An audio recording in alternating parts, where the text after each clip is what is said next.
ఓం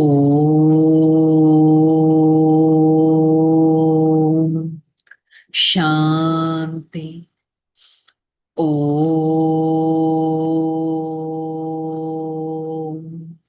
శాంతి.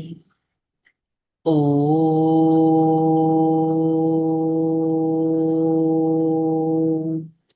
శాంతి.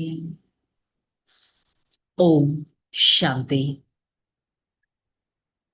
నేను ఆత్మ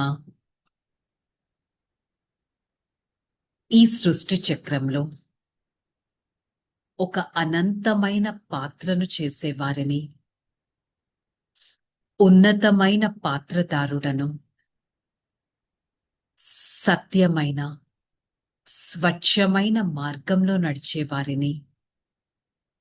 ఈ క్షణం నా ప్రియాతి ప్రియమైన తండ్రి పరం ఆత్మ సర్వశక్తివంతుడు వారి సన్ముఖంలో ఈ జ్ఞాన మురళిని వింటున్నట్టు అనుభవం చేసుకుంటాను.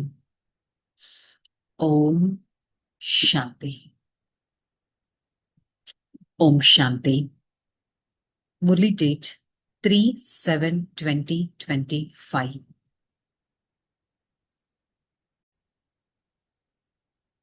हेडिंग, मीठे बच्चे, इस बेहद नाटक में तुम वंडरफुल एक्टर हो। यह अनादि नाटक है, इसमें कुछ भी बदली नहीं हो सकता. బాబా చెప్తున్నారు, మధురమైన పిల్లలు, ఇదొక అనంతమైన బ్యూటిఫుల్ నాటకం, రోల్ ప్లే. దీంట్లో మనం ఒక యాక్టర్స్. ఈ నాటకం ప్లస్ ఈ రోల్ అనాదిగా వస్తూనే ఉంది.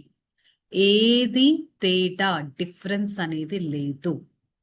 నాతో ఎందుకు ఇలా అయ్యింది, వారెందుకు అలా ఉన్నారు, నేనెందుకు ఇలా ఉన్నాను, ఈ క్వశ్చన్సే రాకూడదు. Because drama is pre fixed అని బాబా చెప్తున్నారు. సో డ్రామా పైన తెగిపోని నిశ్చయం అనేది ఉండాలి. ప్రశ్న, बुद्धिमान दूरदेशी बच्चों की किस खुशी राज को समझ सकते हो? मूल वतन से लेकर सारे ड्रामा के आदि मध्य अंत का जो गुह्य राज है, यह दूरदेशी बच्चे ही समझ सकते हैं. बीच और जाड़ का सारा ज्ञान इसकी बुद्धि में रहता है.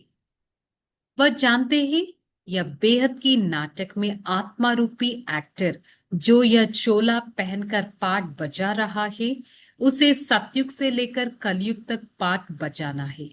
कोई भी एक्टर बीच में वापिस नहीं जा सकता. మరి బుద్ధివంతులు దూరదేశీ పిల్లల ఏ గుహ్యమైన రహస్యాన్ని సదా అర్థం చేసుకుంటారు? మూలవతనం నుంచి ఇక్కడి వరకు డ్రామా యొక్క ఆది మధ్య అంతిమ గుహ్య రహస్యాన్ని దూరదేశీ పిల్లలు అర్థం చేసుకుంటారు. మొత్తం మనుష్య సృష్టి రూపి వృక్షం మరియు ఆ వృక్షం యొక్క బీజం యొక్క రహస్యాన్ని కూడా అర్థం చేసుకుంటారు. మొత్తం ఈ వృక్షం యొక్క జ్ఞానం వారి బుద్ధిలో ఉంటుంది. మీకు తెలుసు, ఇదొక అనంతమైన నాటకం. ఆత్మరూపి యాక్టర్ ఏదైతే వస్త్రం ధరిస్తుందో, ఏదైతే పాత్రను చేస్తుందో, సత్యుగం నుంచి తీసుకొని కలియుగం వరకు ఆ పాత్ర ఆ విధంగానే చేయాల్సి వస్తుంది. మరి ఎవ్వరు కూడా ఈ నాటకాన్ని మధ్యలో వదిలేసి వెళ్ళటానికి లేదు. డ్రామా ఫిక్స్డ్, పాత్ర ఫిక్స్డ్, మనం ఏదైతే చేయాలనుకుంటున్నామో అది కూడా ఫిక్స్డ్, నథింగ్ న్యూ. ఇది మన బుద్ధిలో పెట్టుకునే బుద్ధివంతుడిగా తయారవ్వడం చాలా ఇంపార్టెంట్. తుమ్ రాత్ గవాయి సోఖే. నిన్నటి పాట కూడా ఇలాగే ఉంది కదా, మీరు రాత్రి అంతా పోగొట్టేసుకున్నారు చక్కగా నిద్రపోయి, అంటే అంధకారంలోకి వెళ్ళిపోయి. ये गीत बच्चों ने सुना. अब इसमें कोई अक्षर राइट भी है, कोई रॉन्ग भी है. सुख में तो सिमरन किया नहीं जाता, दुख को तो आना है जरूर. दुख तो तब सुख देने के लिए बाबा को आना पड़ेगा. మరి పిల్లలైన మీరు ఈ పాటని విన్నారు. దీంట్లో కొంచెం రైట్ ఉంది, కొంచెం రాంగ్ ఉంది. సుఖంలో ఎవ్వరు పరమాత్మని, భగవంతుణ్ణి స్మరించరు. దుఃఖంలో తప్పకుండా స్మరిస్తారు. దుఃఖం వచ్చినప్పుడే కదా సుఖాన్ని ఇచ్చే పరమాత్మ వస్తారు అనేది గుర్తొస్తుంది. मीठे मीठे बच्चों को मालूम है अभी यह सुखधाम के लिए हम पढ़ रहा है శాంతిధామ్ और సుఖధామ్. మరి మధురాతి మధురమైన పిల్లలు ఇప్పుడు మీరు అర్థం చేసుకున్నారు. ఇప్పుడు మనం సుఖధామం కోసం చదువుతున్నాం. ఒకటి సుఖధామం, ఇంకొకటి శాంతిధామం. पहले मुक्त फिर होता है जीवन मुक्ति. शांतिधाम घर है व कोई पाठ नहीं बचाया जाता है. फर्स्ट मुक्ति పరంధామం, తర్వాత జీవన ముక్తి. శాంతిధామం మన ఆత్మలు నివసించే స్థానం. అక్కడి నుంచి కిందకి వస్తాం పాత్ర చేయడానికి, అంతేకాని శాంతిధామంలో అక్కడ రోల్ ప్లే అనేది ఏది ఉండదు. మొదటగా యాక్టర్స్ అందరూ ఇంటికి వెళ్తారు, అక్కడ ఇంట్లో పాత్ర చేయరు. ఇంట్లో నుంచి కిందకి వచ్చి స్టేజ్ పైకి వచ్చి పాత్రను చేయడం జరుగుతుంది. సో ఇది కూడా ఒక వరల్డ్ డ్రామా వీల్ అనే స్టేజ్. బయటవి హద్దు నాటకాలు అవుతే, ఇక్కడ అనంతమైన నాటకాలు. మరి ఇక్కడ మీరు ఈ సృష్టి యొక్క ఆది మధ్య అంతిమ రహస్యాలను అర్థం చేసుకోవాలి. ఈ రహస్యాలు ఒక్క బాబా తప్ప ఇంకెవ్వరూ అర్థం చేయించలేరు. వాస్తవంగా యుద్ధాలు అనే అక్షరం కూడా కేవలం అర్థం చేసుకోవడానికే పని చేస్తుంది. నిజంగా ఇక్కడ యుద్ధం యొక్క అవసరం ఏమీ లేదు. మాయతో యుద్ధం అంటే మాయతో ఫైటింగ్ అయినా చేస్తామా? లేదు, అర్థం చేసుకోవడానికి. ఇంకొకటి యాత్ర అనే అక్షరం. ఇక్కడ యాత్ర చేస్తామా? యాత్ర అంటే ఆ విధంగా స్మృతి కంటిన్యూగా ఉండడం అనేది అర్థం. అంతేకాని స్మృతి చేస్తూ చేస్తూ ఉంటే ఎంత చేస్తే మీరు అంత పావనంగా అవుతారు కదా. అప్పుడిక్కడ ఈ కంప్లీట్ యాత్ర, దేనికోసం యాత్ర? పరంధామం, ఇంటికి వెళ్లే యాత్ర కంప్లీట్ అవుతుంది. బచ్చోं को समझाया जाता है पावन बनकर अपने घर जाना है. పిల్లలకు అర్థం చేయించడం జరుగుతుంది. పిల్లలు పావనంగా అయ్యి మీరు తమ ఇంటికి వెళ్ళాలి. అది ఎలాంటి బ్యూటిఫుల్ హౌస్ అంటే, అపవిత్రులు అనే వారు ఎవ్వరు ఇంటి వరకు చేరుకొని కూడా చేరుకోలేరు. అక్కడ వచ్చేది ఆత్మ. ఈ శరీరం నుంచి డిటాచ్డ్ అయ్యే ఈ శక్తియే పరంధామానికి చేరుతుంది. సో ఆత్మనైన నాలో మొత్తం సృష్టి చక్రం యొక్క పాత్ర నిండి ఉంది. నేను మొత్తం పాత్రను అభిహరిస్తాను. ఈ రహస్యం ఎంతో సహజమైనది. ప్రతి ఒక్కరికి అర్థం చేయించాలి, పరమాత్మను స్మృతి చేయాలి. బాప్ కైతే ముझे యాద్ కరో తో పావన్ బన్ జాయేగా. బాబా చెప్తున్నారు, నన్ను స్మృతి చేయండి, మీరు ఆటోమేటిక్ గా పావనంగా అయిపోతారు. సదా బుద్ధిలో 84 జన్మల పాత్ర గుర్తుండాలి. ఈ పాత్ర ఎంత బ్యూటిఫుల్ గా చేస్తామనేది గుర్తుండాలి. తమో ప్రధానం నుంచి ఆత్మ సతో ప్రధానంగా ఎలా అవుతుందో గుర్తుండాలి. మాయ పైన సదా విజయాన్ని ఎలా పొందాలి అనేది గుర్తుండాలి. భారతదేశం సతో ప్రధానంగా ఎలా తయారవుతుందనే విషయం గుర్తుండాలి. అభీ దునియా బదల్ రహా హే. మరి ఇప్పుడు ప్రపంచమే మారిపోనున్నది. సతో ప్రధానంగా ఉండేది తమో ప్రధానంగా అయింది, ఇప్పుడు మళ్ళీ సతో ప్రధానంగా అవ్వాల్సింది. మనిషి క్యా క్యా పుకార్తే, ఓ పతిత్ పావన్ ఆవో. మరి మనుషులు పిలుస్తుంటారు, ఓ పతిత పావన రండి అని. వారు ఎవరు, ఎలా వస్తారు, వచ్చి ఏం చేస్తారు, ఇది తెలివైన పిల్లలు మీరే అర్థం చేసుకుంటారు. ఎంత ఉన్నతమైన పదవి, ఎంత ఉన్నతమైన వారసత్వం. వహాకే గరీబ్ భీ బహుత్ ఊంచే హే యాకే షౌకార్ సే. సత్యుగంలో ఇక్కడ షౌకారుల కంటే సత్యుగంలో ఉన్న పేదవారు చాలా రిచ్ ఉంటారు. అంత ఫుల్ ఫిల్ గా ఉంటారు. ఎంత పెద్ద పెద్ద రాజ్యాలు ఉంటాయి, ఎంత ధనం ఉంటుంది. అసలు వికారి విషయాలే అక్కడ ఉండవు. యథారాజా తథాప్రద, అందరూ ఎంతో ఉన్నతంగా ఉంటారు. తేడా చాలా కొద్దిగానే ఉంటుంది. అసలు రావణుడి నీడ కూడా సత్యుగంలో పడను కూడా పడదు. కాబట్టి పతిత ఆత్మ అంటూ ఎవ్వరూ ఉండదు. అందుకే అంటారు కదా, నిర్వికారి దేవతల ముందు పతితులు తల వంచి నమస్కరిస్తారు. బాబా మనల్ని అంత ఉన్నతంగా చేయడానికి చదివిస్తున్నారు. ఇదంతా ఒక్క సెకండ్ యొక్క విషయం. తీస్రా నేత్ర జ్ఞాన కాహి, మూడవ నేత్రం ఈ ఆత్మిక నేత్రం అన జ్ఞాన నేత్రం. అర్థం చేసుకోవాలి, దూరదేశిగా ఉండాలి, అర్థం చేసుకోవాలి. పైన మూలవతనం, మనం నివసించే స్థానం. అక్కడి నుంచి ఆత్మ కిందకి వస్తుంది, డ్రామా చక్రంలోకి వస్తుంది. ఏ యుగంలోకి వస్తుంది అనేది మన ప్రాప్తుల అనుసారంగా తెలుస్తుంది. ఈ డ్రామా రహస్యాన్ని చాలా క్లియర్ గా అర్థం చేసుకోవాలి. ప్రతి ఒక్క విషయాన్ని చాలా క్లియర్ గా విజువలైజ్ చేయడం అవసరం. आत्मा में भरकर आते हैं, फिर आकर డెలివరీ కర్తే హే. మొత్తం జ్ఞానమంతా ఆత్మలో నిండి ఉంటుంది, ఆత్మలోనే సారమంతా నిండి ఉంటుంది. తర్వాత ఆత్మ వచ్చి ఈ శరీరం ద్వారా బయటకి తీయడం, డెలివరీ చేయడం అనేది జరుగుతుంది. ఇవంతా అనాది విషయాలు. డ్రామా యొక్క ఆది మధ్య అంతిమ రహస్యాన్ని మీరు తెలుసుకున్నారు. ఇదే డ్రామా ఇలాగే మళ్ళీ రిపీట్ అవుతుంది. హద్దు యొక్క నాటకాల్లో ప్రతి ఒక్క యాక్టర్ వెళ్ళిపోతూ ఉంటారు కదా. సో అలాగే ఈ అనంతమైన నాటకం కూడా ఏంటి, ప్రతి ఒక్క రోల్ ఒకరి రోల్ తర్వాత ఒకరి రోల్ అవుతూనే ఉంటుంది. ఇప్పుడు మీరు శరీర రూపీ వస్త్రాన్ని ధరించారు. సో మీరు బహురూపిగా ఈ పాత్రను కూడా చేస్తున్నారు. నామ రూప దేశ కాలాల ఫీచర్స్ అనేవి కూడా డిఫరెంట్ గా ఉంటాయి.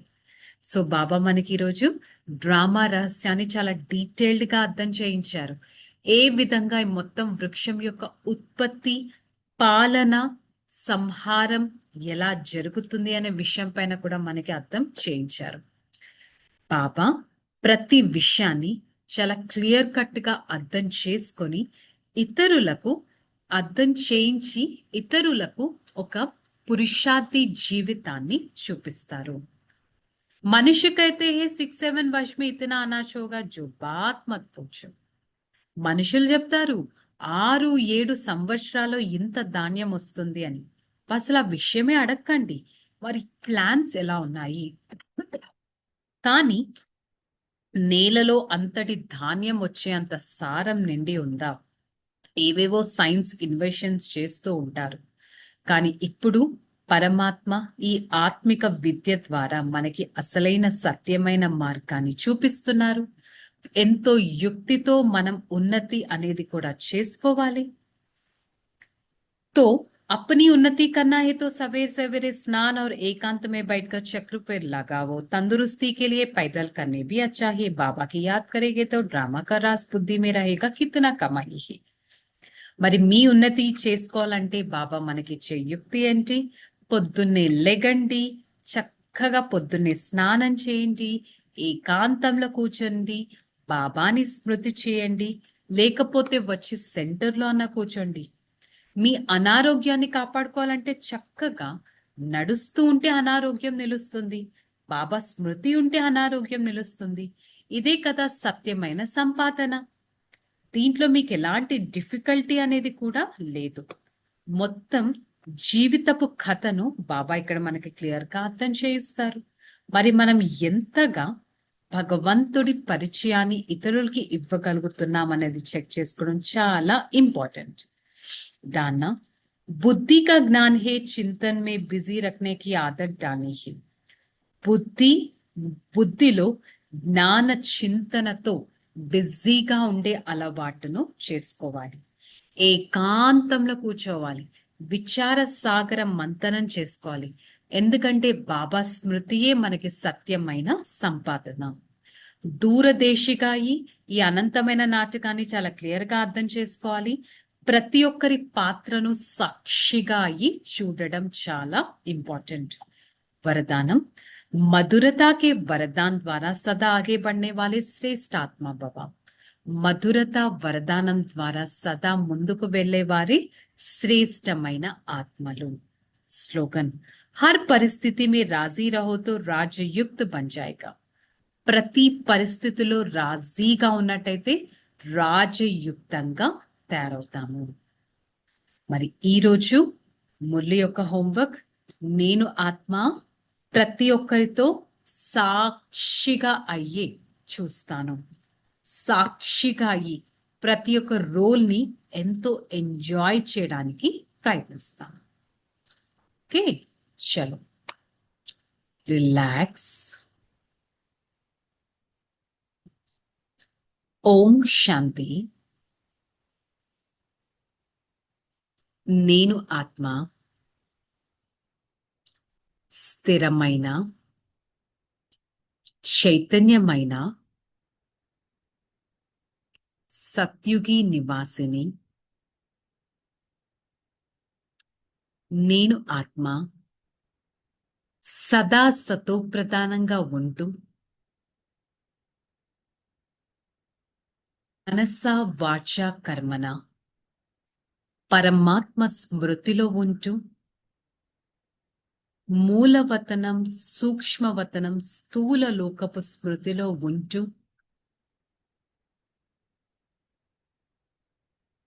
అనంతమైన డ్రామాని గుర్తుపెట్టుకొని నేను ఆత్మ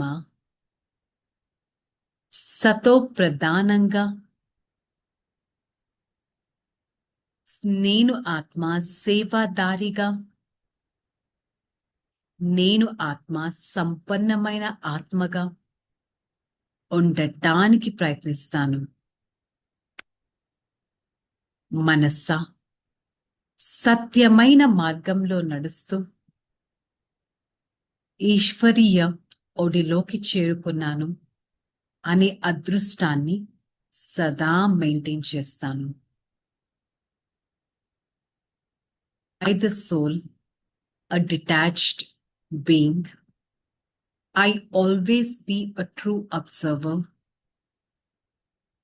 and I try to observe these thoughts, words, and actions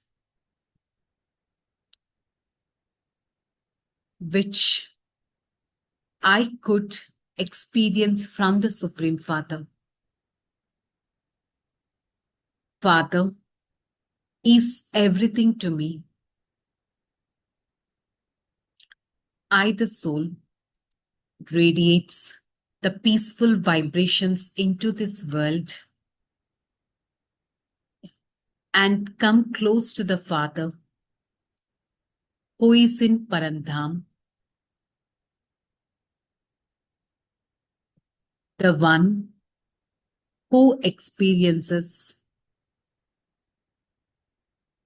the beautiful vibrations of myself. For the next few seconds, I try to play a role of detached observer. Observes every part of this body. Be detached from this body. Soul entering into the Moolavatan. And from there, I am going to experience the point of light in the middle of this forehead.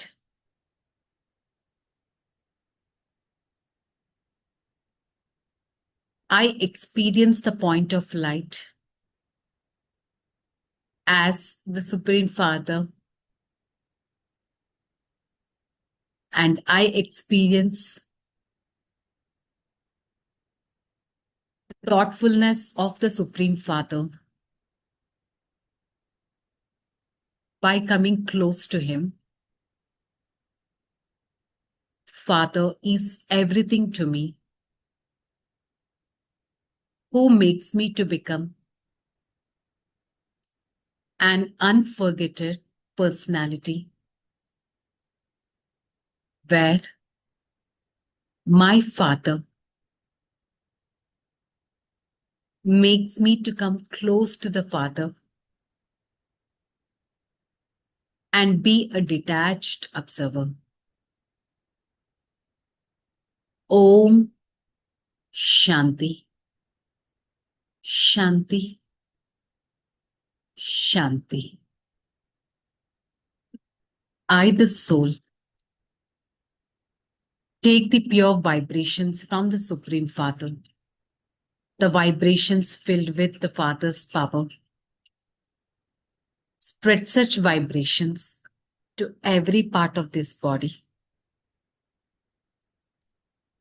And I experience the true connectivity of the Supreme Father.